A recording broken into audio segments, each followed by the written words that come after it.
Rambo no fue siempre ese guerrero invencible capaz de destruir un ejército él solo que recordabas. Antes de la cinta en la frente y las ametralladoras, fue un ex soldado traumatizado que lloraba en un rincón. Porque Rambo 1 es mucho más que una simple película de acción. Es una denuncia brutal, la de un país que usa a sus soldados como material desechable y luego finge no conocerlos cuando vuelven rotos de la guerra. Pero esta denuncia realmente tiene un mensaje oculto y muy malo. Uno que usaría más adelante para poner a Rambo luchando codo a codo con yihadistas a los que el cine llamaría héroes de la libertad, o padres fundadores, como diría Reagan, y de lo cual se arrepentirían más tarde. En este vídeo entenderás el mensaje de Rambo, el superficial y el real, pero sobre todo el motivo que llevó a Sylvester Stallone, actor, protagonista y productor, a reescribir su final. La primera escena de esta película no tiene ni explosiones ni persecuciones. Tiene a un ex soldado caminando solo por la carretera, sin rumbo. John Rambo no busca pelea, busca un amigo, y ese amigo se llama Delmar Barry, y ya no está. Una mujer negra le recibe, es su madre. Le dice que Delmar ha muerto, de cáncer, que los productos químicos que usó en Vietnam lo mataron por dentro. Agente Naranja dice, y ahí la película lanza su primera bomba moral. Sí, es triste, sí, es trágico, y es totalmente inmerecido, pero también es cínico. Delmar probablemente no fue a la guerra por convicción, era afroamericano, y los afroamericanos durante la guerra de Vietnam fueron reclutados en masa por el draft, obligados a ir a una guerra por un país que les despreciaba, en una época en la que aún les negaban derechos legales básicos en la Constitución, puesto que aún quedaría un año para la abolición de la segregación racial cuando serían llamados a filas, indignos de poder sentarse en un autobús, pero sí para ser carne de cañón. Un sector de la población que, a diferencia de la emergente clase media blanca, no tenían dinero para pagar abogados, ni contactos, ni universidades privadas que los eximieran. No eligieron ir, fueron arrastrados, y casi ninguno pudo escaparse. Y aún así, cuando murieron, no fue solamente por las balas del enemigo, fue por manejar los mismos venenos que su país usó para arrasar arrozales, selvas y aldeas enteras llenas de civiles. La película se conmueve por su muerte, pero no menciona quiénes murieron porque él los roció, porque las consecuencias de esos agentes fueron devastadoras. Para evitar consecuencias negativas por parte de YouTube, no las puedo mencionar ni mostrar sin censura, aunque me gustaría, porque este tema lo merece, pero tú mismo puedes buscar las imágenes y ver de lo que hablo. Al final de este discurso, solo queda la tristeza silenciosa de una madre afroamericana que, si bien es totalmente legítima, deja muchas cosas atrás. Y es aquí donde la película revela su naturaleza dual. Sí, será una denuncia política y social, sí, pero de una forma selectiva, la cual incluso en su mensaje final tendrá una carga oculta. Rambo, después de esto, sigue caminando, hasta llegar a un pueblo que se llama irónicamente Hope, Esperanza en castellano, lo mismo que a él le deniegan, y al llegar lo expulsan, por su aspecto, por su sola existencia, porque First Blood no va sobre Vietnam, va sobre lo que América hace con lo que trajo de vuelta, y sobre cómo lo único que quiere es esconderlo.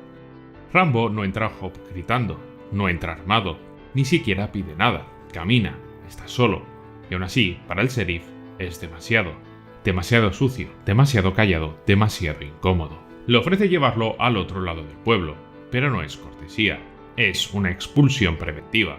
No importa si ha servido su país, ahora simplemente estorba, y además América tiene alergia a los recordatorios. Y aquí viene otra crítica mal llevada y solamente cierta a medias. El sheriff lo expulsa porque lo confunde con un vagabundo, con alguien que no tiene a dónde ir y mucho menos dónde quedarse. Es una escena brutal disfrazada de rutina, porque esto ocurre a menudo en ese país, y en especial con ese cuerpo de policía, alguien que tiene la autoridad para decidir quién cabe y quién no, quién parece problemático y quién no, y lo ejerce como lo que es, una fuerza armada con competencias demasiado amplias y demasiadas pocas preguntas. Pero First Blood no denuncia eso, no denuncia ese abuso, solo se indigna por la confusión. ¿Cómo se atreve ese sheriff a confundir a un héroe con un vagabundo? Como si el problema fuera ese error, y no el acto de expulsar a una persona vulnerable. Como si echar a alguien por su ropa, su silencio, su cansancio estuviera bien, siempre y cuando ese alguien no haya servido en Vietnam. Porque al final, incluso en estas películas de denuncia, Estados Unidos tiene grabada la idea de que los más vulnerables sobran y son un lastre. Y aquí se refleja. Porque la injusticia para esta película solo lo es si se le aplica a un veterano. Y en este matiz ya empieza a colarse la indulgencia. Pero Rambo no se va. vuelve a cruzar otra vez el puente, no por provocación, sino por confusión. No entiende por qué lo tratan como una amenaza. Y entonces el Estado reacciona, no con diálogo, con esposas. Lo detienen, lo llevan a comisaría, y lo que ocurre ahí no es solamente una humillación. Le gritan, lo desnudan, lo afeitan con una cuchilla como si estuvieran borrando su pasado. Y en cuanto el cuchillo se acerca a su cara, Vietnam vuelve. No como recuerdo, sino como tormenta, jaulas, gritos, tortura y barro. Porque el trauma no necesita permiso, solamente necesita una chispa. Y entonces estalla. Rambo se revuelve, escapa, provoca el caos en la comisaría. Y así empieza la guerra, no porque él la busque, sino porque el país le ha recordado con brutal precisión que no tiene otro idioma. Porque eso es lo más brutal de todo. No le enseñaron a volver, solo le enseñaron a sobrevivir. Y ahora lo culpan por haberlo logrado. Rambo siempre fue una herramienta desechable cuyo único error a ojos de esta sociedad es no haber muerto en Vietnam, como le pasó a su amigo. Y ahora que ya no es necesario, y que además ha vuelto roto, no es que sea una molestia, es que es un problema a eliminar. Rambo escapa, provocando el caos a su paso, tanto en la comisaría como por mitad de la ciudad. Desaparece en el bosque, y entonces la película revela su giro. La acción no va a venir de invasiones extranjeras, va a venir de un solo hombre contra el país que lo entrenó. La selva ahora es Oregón, y los enemigos llevan uniforme azul, y los que antes daban órdenes ahora no entienden lo que han soltado. El sheriff moviliza a sus hombres, organizan una cacería, van armados con perros, con fusiles, y lo que encuentran es su propia lección. Rambo no dispara a matar, no quiere sangre, pero tampoco perdona. Trampas, emboscadas, ataques quirúrgicos, uno a uno, los policías caen, no muertos, sino humillados, como si les devolviera cada golpe de la comisaría con una precisión militar. Y aquí la película hace algo inteligente, no glorifica la violencia, la vuelve funcional, metódica. Rambo no mata, solamente responde, pero lo hace con tanta eficacia que lo que transmite no es compasión, sino que advertencia. El punto más alto llega con el helicóptero y lo persiguen por los acantilados.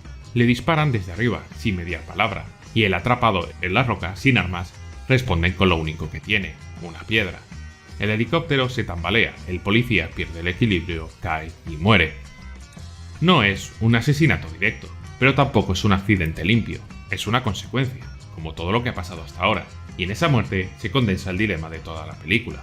Rambo no quiere matar, pero su mera resistencia ya provoca víctimas, porque cuando un país entrena a alguien para la guerra, lo convierte en un arma, y después pretende que funcione como un ciudadano, como si la guerra no dejara residuos, o como si la violencia pudiera olvidarse, como un idioma que ya no se usa. Porque la violencia, First Blood, no es ruido, no es coreografía, no es entretenimiento. Bueno, sí, esto un poco, pero ya me entiendes. Es un acto de desesperación. Cada movimiento de Rambo tiene sentido. No hay sobreactuación, no hay músculo gratuito. Todo lo que hace responde a algo que aprendió para sobrevivir. Es Rambo enseñando a sus compatriotas lo que a él le tocó sufrir. Y ese es el milagro de la película, que convierte la acción en algo muy serio, silencioso, clínico. No hay planos de cámaras girando alrededor de disparos. No hay cámaras lentas buscando la épica. La violencia aquí no pide un aplauso, pide que la entendamos.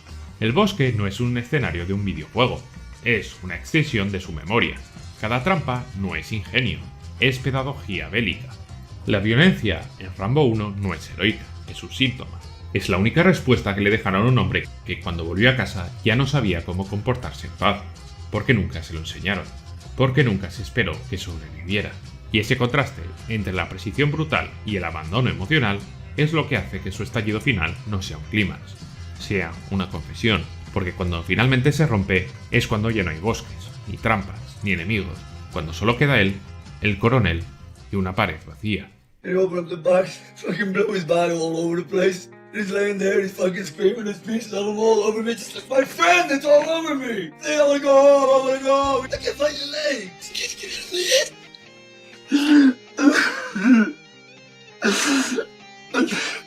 Y es ahí donde por fin entendemos que Rambo no era el arma, era una cicatriz. Tras haber dejado explosiones de gasolineras, embestidas en furgonetas y demás, aparece el coronel Truman, el cual no viene a salvarlo, viene a contenerlo, a hablarle en un idioma que los demás no entienden, porque él lo entrenó, lo moldeó, y ahora tiene que asumir las consecuencias. Y Rambo por fin habla, pero no con furia ni con rabia, con algo mucho más devastador después de todo lo que ha hecho, con dolor.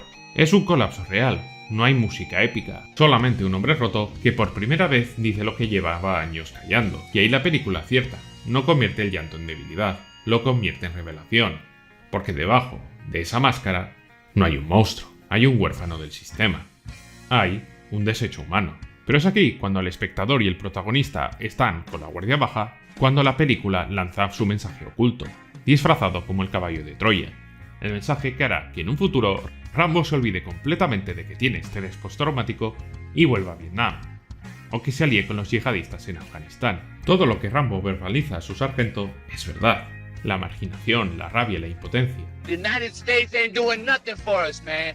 We busted our ass, we went over there to an army to kill, and 99% of us got killed, and we didn't get nothing for it. Pero solamente desde su experiencia. La película no conecta ese trauma con el contexto completo, no con el sistema que lo fabricó, no con el que lo hizo, solo con lo que le hicieron después, y aún así abre una grieta que crecerá. Hay una frase que lo cambia todo. It wasn't my war, and I did what I had to do to win, but somebody wouldn't let us win. Y ahí está, Giro, la grieta, la semilla de toda la saga posterior. Porque esa frase no es una queja, es una acusación. No cuestiona la guerra, cuestiona su gestión. Como si el problema no hubiera sido estar allí, sino no haber arrasado más. Y la película no lo rebate, no lo matiza, no ofrece otra voz. Simplemente deja que la frase flote como si fuera la verdad. Y ahí nace el nuevo Rambo, el que ya no es solamente víctima del abandono, sino portavoz de una teoría revisionista. Well, war here on the one hand, the other hand, I'm being sequestered. War, let's pull out. Fight the war to win or get out. And the truth is, yes, we could win the war. The politicians sold us out in Vietnam, and the politicians sold us out back here. I didn't believe what I did in Vietnam was wrong. Y esto es muy peligroso, porque transforma el trauma en un mito, y la impotencia en una consigna, y el duelo en una munición ideológica. Aquí deja de ser solamente una denuncia, y empieza a ofrecer consuelo, no a las víctimas, sino al imperio, porque lo que no se dice y lo que no se muestra es también parte del discurso. En Rambo 1 no hay una sola imagen de Vietnam, ni una. Ni una aldea, ni un civil, ni un enemigo. La guerra está en los recuerdos de Rambo, pero es abstracta, genérica, dolorosa, sí, pero sin rostro. No hay mención a My Lai, aquella aldea donde los soldados estadounidenses ejecutaron a cientos de civiles desarmados, mujeres, niños, ancianos, a plena luz del día. Con fotógrafos delante, les dio igual. Y lo peor es que por esto solamente fue condenado un oficial, y además solo por 3 años. La película omite completamente imágenes de napalm, de arrozales y aldeas ardiendo, porque esto sería una contradicción de su discurso. Aquí no hay víctimas vietnamitas, solamente soldados heridos. La muerte de Delmar Barry, agente naranja, que debería ser una acusación brutal al ejército que lo mandó allí, se presenta como una tragedia individual, una consecuencia colateral, un mal menor, nunca como lo que fue el resultado de una política militar de aniquilación química. Y es que mostrar eso significaría asumir responsabilidades, reconocer que Estados Unidos no debía haber ido jamás a Vietnam, que no hubo legitimidad, ni justicia, ni defensa propia, solamente ocupación y barbarie, mucha barbarie. Contarlo con honestidad implicaría colocar al país en el lugar que realmente ocupó, el de agresor. Y eso haría que las desgracias que sufrieron sus soldados ya no fueran injusticias sin contexto, sino el reflejo trágico de un sistema que los usó y luego los abandonó, porque no quería mirarse en un espejo. Porque Rambo se queja de haber sido recibido con insultos, con gritos, con desprecio.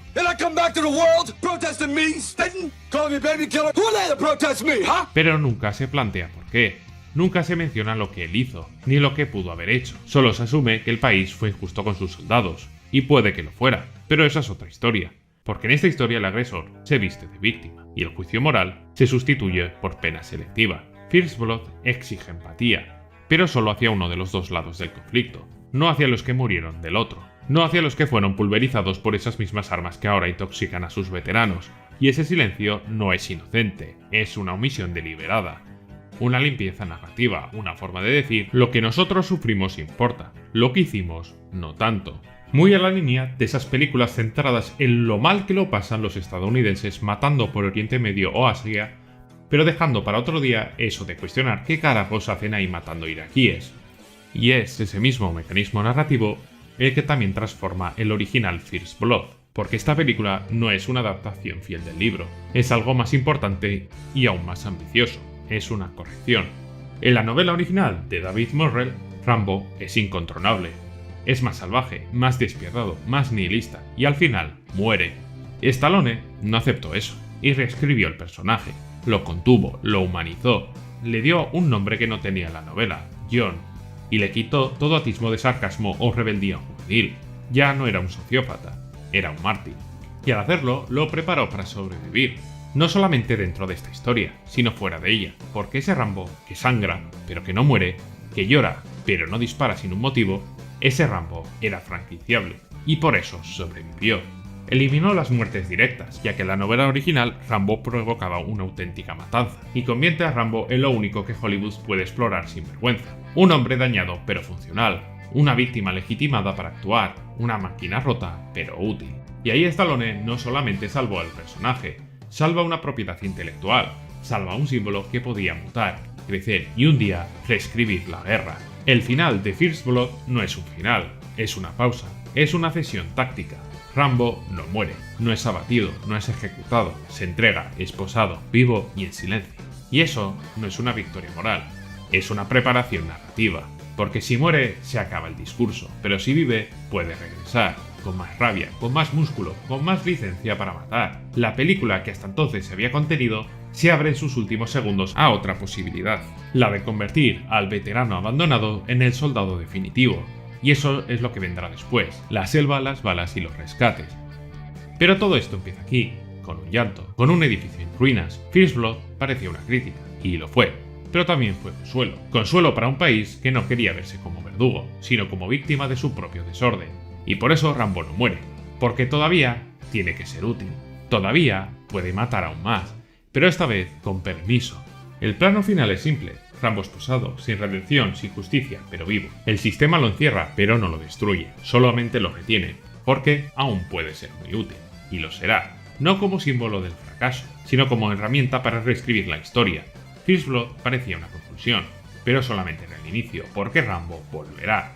No para superar sus traumas, porque mágicamente se olvidará de todas ellas para empuñar de nuevo una metralleta. No para sanar sus cicatrices, sino para intentar ganar en el relato, una guerra que Estados Unidos perdió en el campo de batalla. Rambo volverá a Vietnam.